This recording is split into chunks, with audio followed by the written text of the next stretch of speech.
सवाल और उठ रहा है मेरे मन में। महिला भी हूं, इस देश की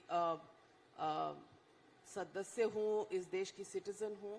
श्रद्धा, आजकल के दिन में हमारे सामने श्रद्धा का एक केस आया है। केस सिर्फ श्रद्धा का नहीं है, केस महिलाओं का है और केस कन्वर्जन और ये जिसे आम तौर पे लव जिहाद कहा जाता है। आपको लगता है कि एंटी कन्वर्जन लॉ की आवश्यकता है इस देश में, या जो हमारे पास कानून है क्या वो काफी हैं इस तरह की वारदातों को रोकने के लिए? देखिए, जहां जहां भारतीय जनता पार्टी की राज्य सरकारें हैं, हमने तो एंटी कन्वर्जन लॉ बनाए हैं।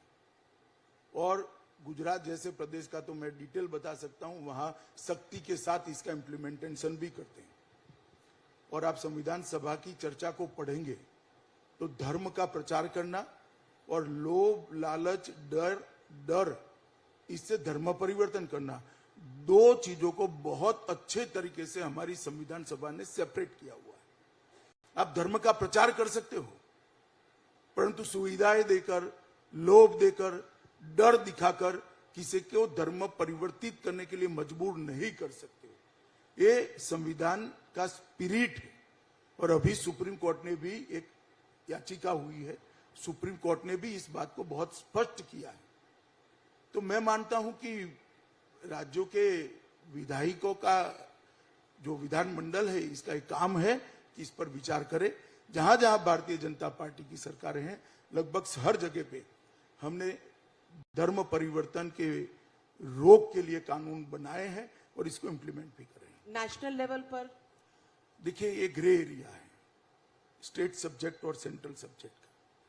अगर नेशनल लेवल पर करना है तो इसकी व्याख्या पहले करनी पड़ेगी कि राष्ट्रीय स्तर पर एक कानून हो सकता है, नहीं हो सकता है। मैं इस पर एक और सवाल आपसे पूछना चाहती हूँ। जिस बर्बरता से श्रद्धा का मर्डर हुआ, एक चिट्ठी भी सामने आई, आपको लगता है कहीं स्टेट्स के बीच में कोऑर्डिनेशन की कमी, या मुंबई, महाराष्ट्र पुलिस और दिल्ली पुलिस, इसके बीच में श्रद्धा का एक एग्जाम्पल बन गया है कि किस तरह नहीं, देखिए, इसमें महाराष्ट्र पुलिस, दिल्ली पुलिस के कोऑर्डिनेशन का कोई कमी नहीं है।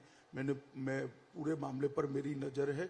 मैं देश की जनता को इतना कहना चाहता हूं कि जिसने भी ये कृत्य किया है, कानून की अदालत के द्वारा कम से कम समय में कड़ी से कड़ी सजा दिलाने का काम Delhi police as a prosecution agency करेगी।